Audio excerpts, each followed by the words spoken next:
কি শেয়ার না করলে হবে আপনাদের সাথে, এটা আমি এখন শেয়ার করব আমি কিভাবে রান্না করতেছি। হ্যাঁ, তো আপনারা দেখেন আমি করতেছি।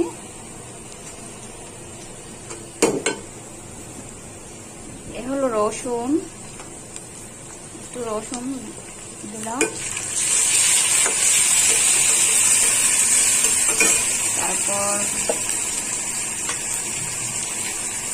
হলো হলুদ। আমার এখানে সবজি কম তো ওই জন্য আমি সব অল্প অল্প দিব।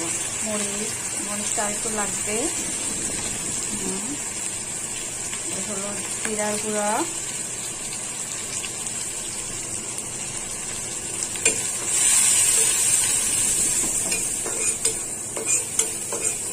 এখন আমাকে একটু পানি দিতে হবে।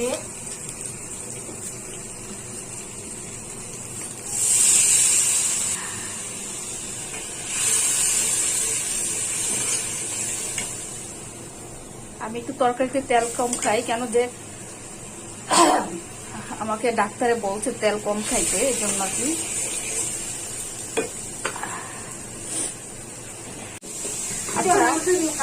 এখন আমি এক এক করে সবজি দিব, আলু দিব।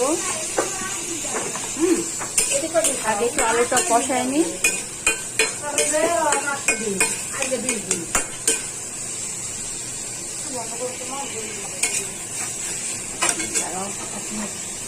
এখন আমি দিয়ে দিব সবজিগুলো, বরবটিগুলো।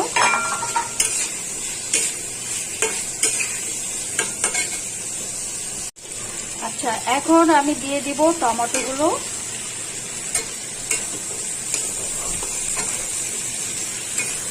ভাই আমার অনেক চোখ জ্বলতেছে। চোখ জ্বলার কারণ হলো এই যে আমার খালা পেঁয়াজ কাটতেছে। পেঁয়াজ একসাথে কেটে রাখলে হয় কি, রান্না করার সময় ঝামেলা থাকে না।